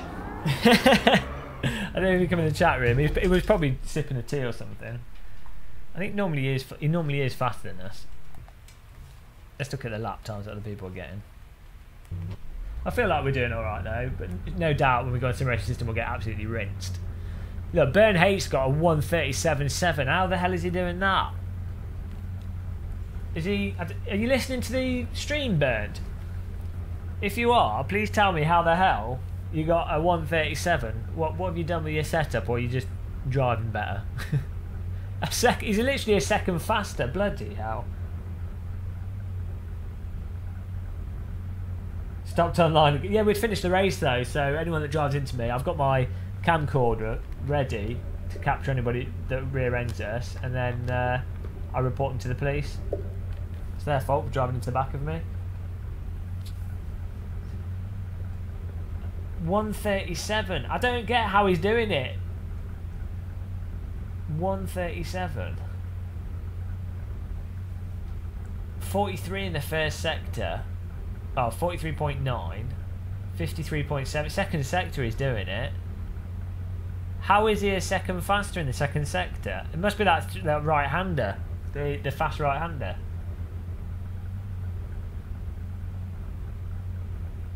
Hope he comes into the chat and he can tell us all his dirty secrets.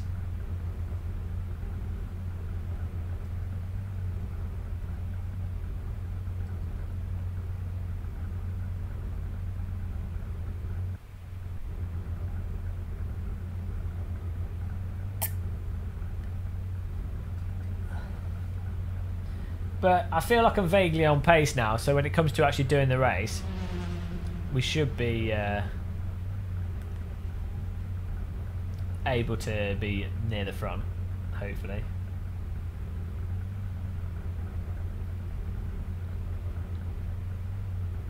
There he is.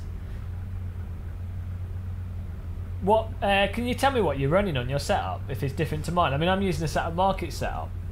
I mean, give me your secrets. How much is the wheel? If you go to sim-plea.city or Google SW20 direct drive wheel, it's around about £900, I think, now. price keeps changing. Well, so what you running on the gearing? Let's have a look. See if it's different. This is what I've got. 1453 final gear ratio. Welcome to the stream as well. The Bod 76. He's got the bod from 1976, so he's now a saggy gentleman.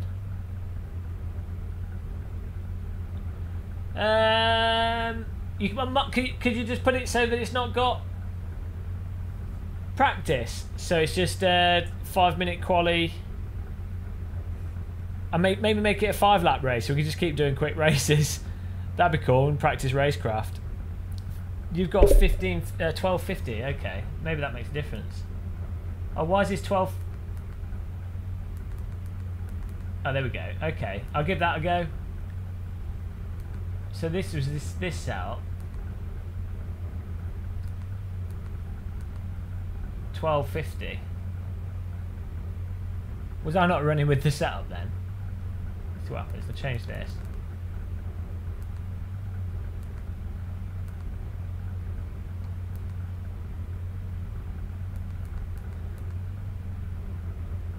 Oh, thank you, Erwin.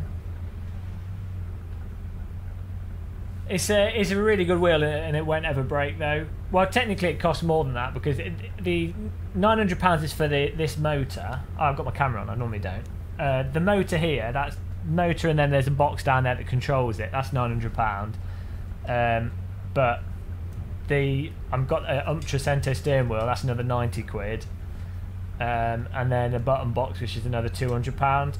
But it's never going to break. It's going to last a lifetime. So it's expensive, but it's, you know, top end equipment. It's like buying a Ferrari but for sim racing. Completely absurd, mind you. Yeah, I do. I've got a Game of Muscle Discord. Let me paste it in the chat. I'm not always on it. I'm trying to use Discord more. I'm a bit rubbish with Discord.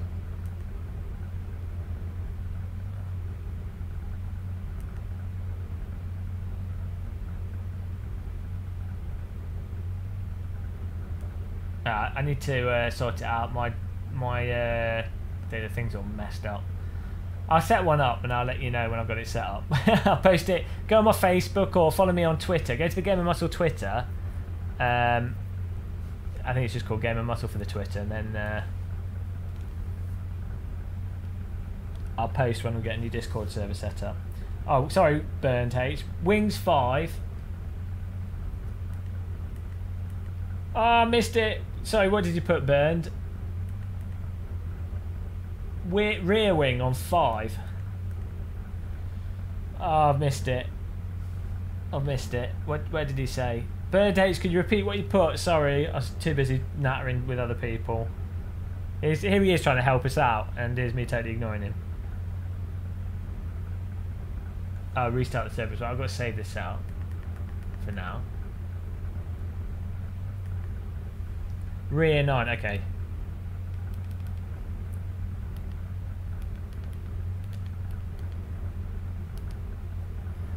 Rear, wings, front and back, okay. I don't type anything, guys. Front wing, 5. Oh, front splitter, 5. Back, 9.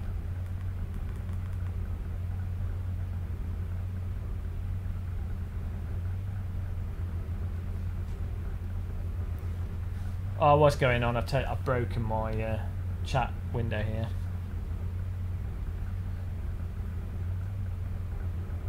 Oh, I've totally broken it.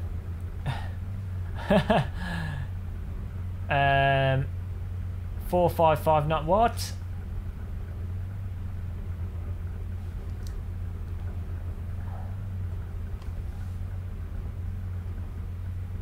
Are you guys trolling me? Well, I'll just save this and we'll go back in the server. It's a total disaster.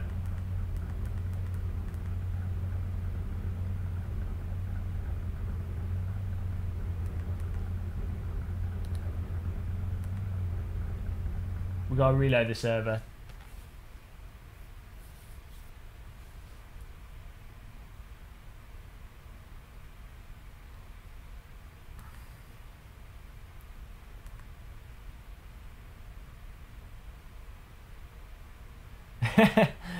Yeah, I can't use the chat excuse though because I'd stream so much now. I'm in the Simrig so much now. You know, there's no excuses. Right, the server's back.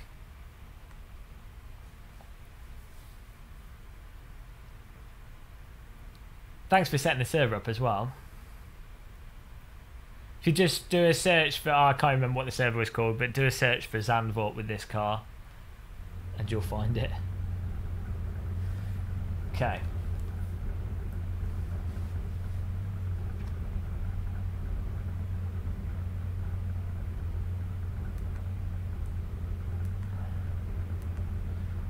Oh no, I've got to get the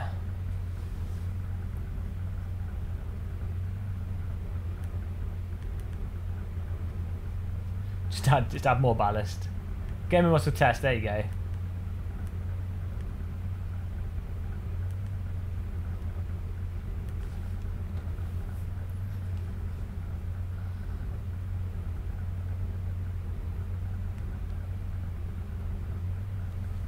Ow.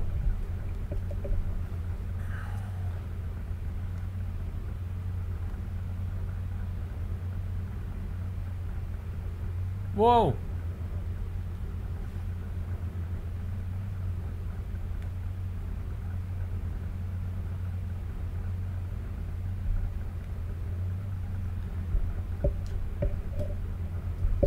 You should call the server Game of Muscles a sexy beast. That's sure to go down well. Turn up the restrictor. Oh, okay. I see you're making a funny there. Well, that's that saved. Slick softs were good. Were the tyre pressures good, Burnt H? Seems that everyone else has left the server now. Because we changed. The server has totally confused everyone. Maybe we shouldn't have changed it. Oh well.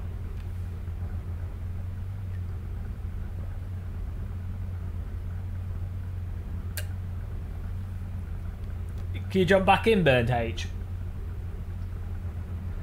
I think I might order a pizza tonight for dinner. The healthy option.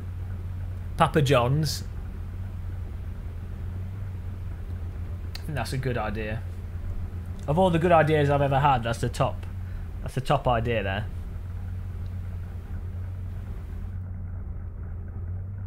When in doubt, Papa John's all the way.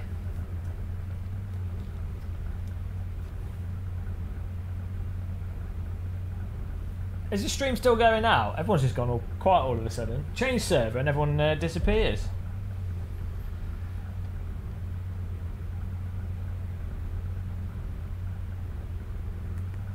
Look, Burnt H has come into the server. There you go, it's a start. A little car park over there.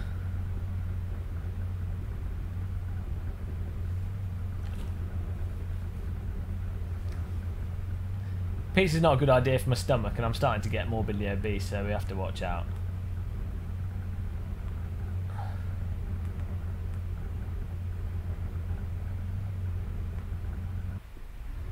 Never talk about sim racing. Terrible idea. Just sign up for it, Mr. X. It'll all be good. Promise you'll be fine. You'll probably end up in a... If you've not used sim racing system before, you'll end up in a lower split anyway, so it won't really matter. It'll just be a way to build up your points.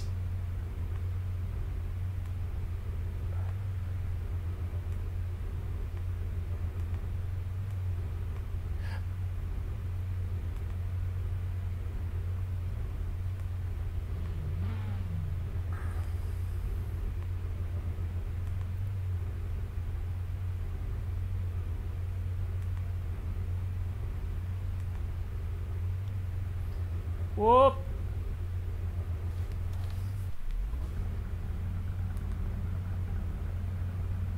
Oh, we missed the start of the race. Great.